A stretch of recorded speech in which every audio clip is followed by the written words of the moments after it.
Hey, what is up guys, welcome back to the channel and welcome back to Gran Turismo 7. It's time to continue on with my update 1.48 money methods, this time with the Honda Civic EG.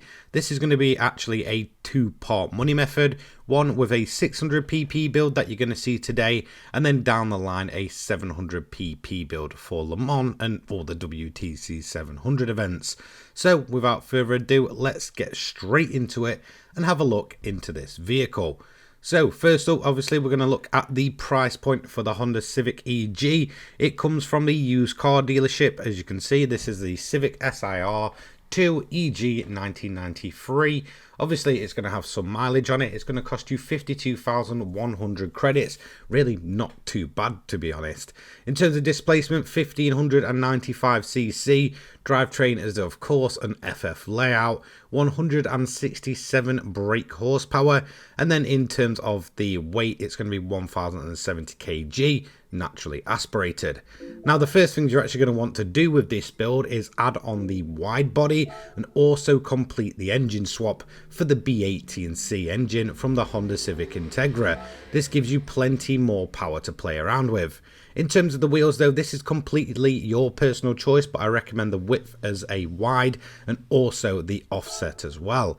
In terms of aero modifications, it's going to be a front bumper type B, the side is going to be a type A, then onto the rear that is also going to be type A, and in terms of the rear wing, it's completely up to you, but I do have the TCR styled type B rear wing.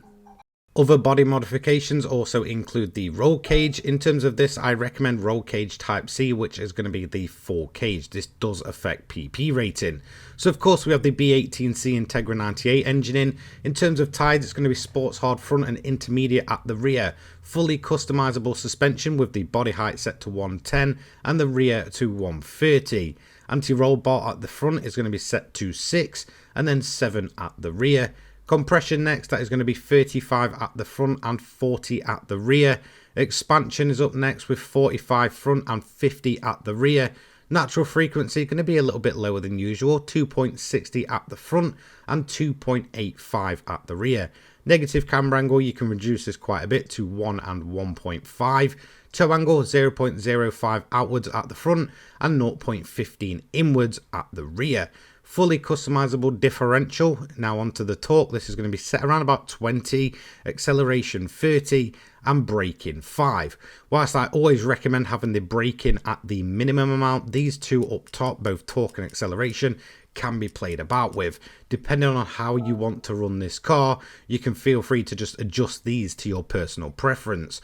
Fully customizable racing transmission must be installed. Set this to around about 230. You can go a little lower or a little higher if you want to. Too high though and you'll get almost nothing out of this car.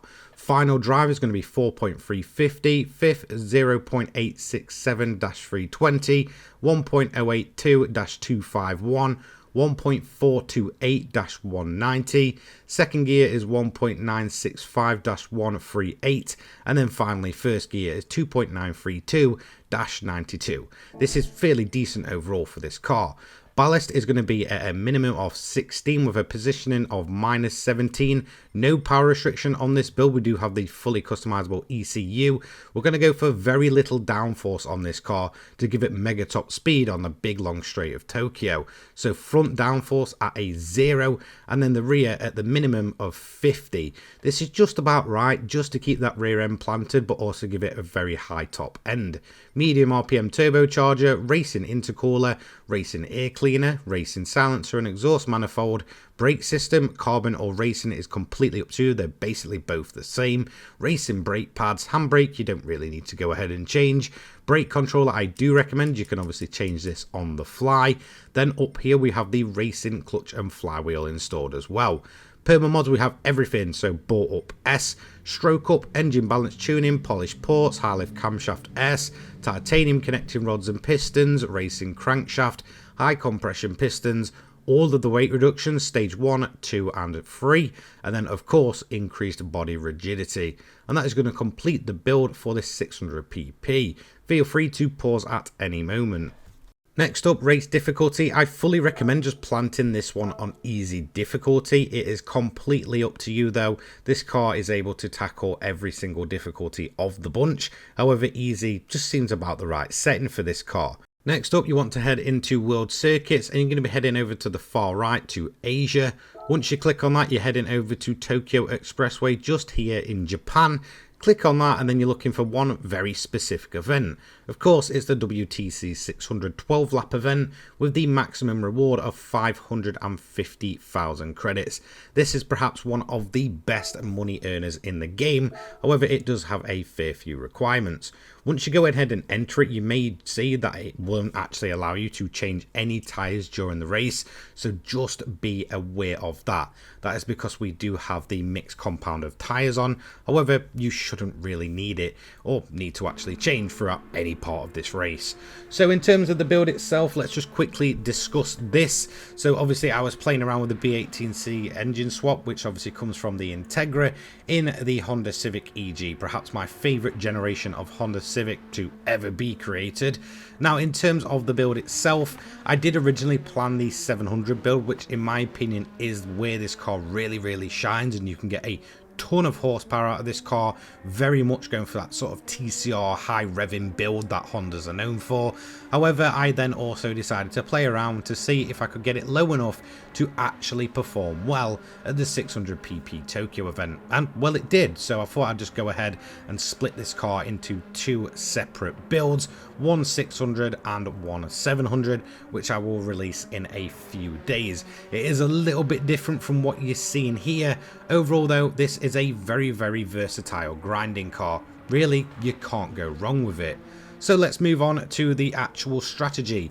The first thing you want to do is have your settings as follows to begin with: manual transmission and then traction control. Realistically, around about 2 or 3 will do. And you also want to ensure that you have active stability management, or ASM, switched to on. This is just for the opening stint. That is because this car reacts much better to wall riding, and realistically that's what you want to do. It gives you much quicker times overall, and whilst I'm only going to do it at turn 1, you can wall ride the entire track without losing that clean race bonus. However, I will still tell you exactly how you can go ahead and lose it, because it's a bit more specific at Tokyo than it is with any of the other grinding methods. So at Tokyo, the way you lose your clean race bonus is by touching any of the AI cars. Now it doesn't seem to be as affected once you start lapping them or anything like that. So if you do get to the stage where you're starting to lap vehicles and you do end up touching them, there is the possibility that you will still keep that clean race bonus. But on the opening lap, I just recommend a full slingshot around.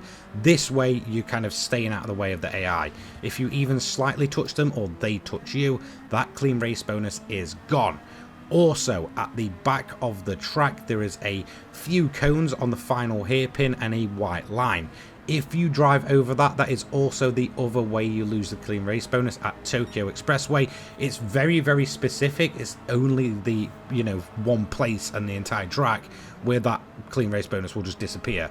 It's very random that you can sort of ride all these walls and, scrape along and really like minimize your overall time on the track. But as soon as you go over that line and, hit a few cones just here on the hairpin, that is it. So just be aware of that. Don't touch the AI. Just be extra careful at the final hairpin and you will keep that clean race bonus. Now, in terms of the strategy for this car, again, we don't have ridiculous high top end. It will top out between 185 and 190. Just be aware that there's a couple of cars that can stay with you on that main straight. Once you get to lap 4 though, this is what you want to do. Go into your assists, keep it as a manual transmission and turn off your ASM. You also want to go into the menu and switch down your TCS or traction control to 0. Once you get to lap 5, the overpowered car, which is a Honda NSX, which is incredible in those early stages on the wet track, will disappear. At this point, we're then going to continue on to lap 8 and we're going to box in ourselves. Now, we can't go ahead and change our tyres, of course, because we're on a completely boxed compound with a sports hardened intermediate. However, we are going to put a bit of fuel in. Now, I do recommend that you go just above the notch. In fact, I'm probably going to go a bit too far over, so I'm going to put an extra lap of fuel in. You don't really need to do that. As long as you put around about 4.5 in at this point, you'll be good until the end of the race. But I'm going to slap 5 in just to make sure we've got enough. We're then going to leave the pits and continue on as per. You should still have a big gap at this point. In terms of the rest of the AI, most of them will pit twice over the duration of the event, mainly that Honda NSX, which, like I said, is probably the OP one of the entire bunch. However, because of its pitting, you don't have to worry about it too much. As you can see, it comes overall in 4th place. So overall, our time for the Honda Civic was a 27:19.279. That is mathematically quicker than the 700 build, of course, even with the stop and wait method. Obviously 825k in those 27 minutes, should I say. So not too bad really. Mathematically, this one is better, but for me, overall, it's absolutely fantastic in 700 pp form. Anyway, 825k job done. And of course, if you're doing a run a day, you will obviously get your daily marathon on top of that. So not too bad at all. Again, I'll release part 2 of this video a little later down the line, probably in a few days or so. Thank you so much for watching. Again, in terms of the 1.48 cars, we do only have 2 more left to get a build going with. That is the V40, which I'm currently in the process of just getting that bit extra fine tuning going with it. And then we also have the 240 as well. However, that is a much heavier, much slower car, so it's going to be very hit and miss with that build. Anyway, thanks so much for watching. I will see you in the next one. Take care, guys. Peace.